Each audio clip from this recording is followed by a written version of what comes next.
मुक़द्दस अर्दबिली इतने अजीम आलिम दीन, इतने अजीम मुजतहिद, बात सुनिए, कहते हैं मैं एक मजलिस में था, बात सलावात की चल रही है, और खुदा की कसम ये मसला आपने सुना भी नहीं है जो मुक़द्दस अर्दबिली ने छेड़ा है। कहते हैं मैं था तो गयासुद्दीन एक मजलिस में थे, ये भी बहुत बड़े पढ़े लिखे थे, तो गयासुद्दीन ने एक खतीब को तकरीर करते हुए देखा। जब वो तकरीर करके उतरे तो पूरे मजमे में उसने सवाल किया कि भाई जब हम किसी भी नबी का तज़किरा करते हैं तो आल का तज़किरा नहीं करते, लेकिन जब आखिरी नबी का तज़किरा करते हैं तो हुक्म है बगैर आल के ना करिए। बात पहुंची दिलों तक या नहीं पहुंची?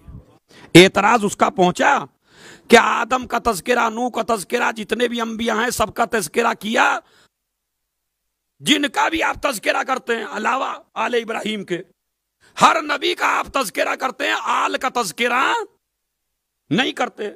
लेकिन इस नबी के लिए हुक्म है इसका तज़किरा न कीजिए जब तक आल का तज़किरा, तो बगैर आल के नहीं करते। इसकी वजह क्या है? तो कहते हैं खतीब जो है वो महवे हैरत में जवाब नहीं दे पा रहा है। अब जब जवाब ना दे पाया उसने कहा मैं जवाब दूं मजमे से। कहा हम मुक़द्दस अर्दबिली सुन रहे हैं, कहा ठीक है जवाब दीजिए। उसने कहा दो वजूहात की बुनियाद पर नकल करने वाले मुक़द्दस अर्दबिली, बस सुन लीजिए खुदा की कसम, दो वजूहात की बुनियाद पर हमारे नबी के साथ आल का तज़किरा होता है।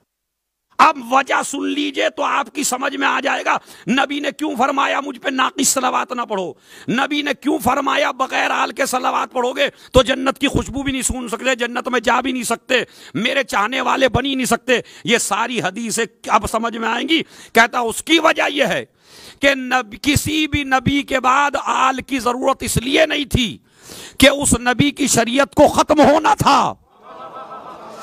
अब मुझे नहीं पता दिलों में उतरी बात या नहीं भाई है। हर नबी की शरीयत को खत्म होना था, मनसूख होना था। तो जब शरीयत को कयामत तक जाना ही नहीं है तो अब किसी आल की या किसी रिश्तेदार की जरूरत ही नहीं है। हमारे नबी की शरीयत को कयामत तक जाना है तो जरूरत है ऐसी आल की जो शरीयत बचाए।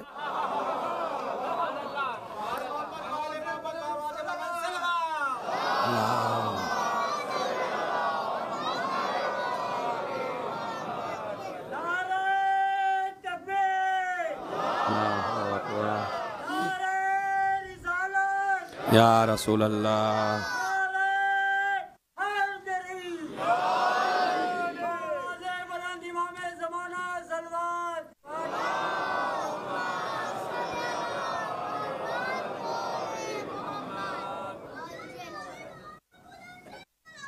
अल्लाह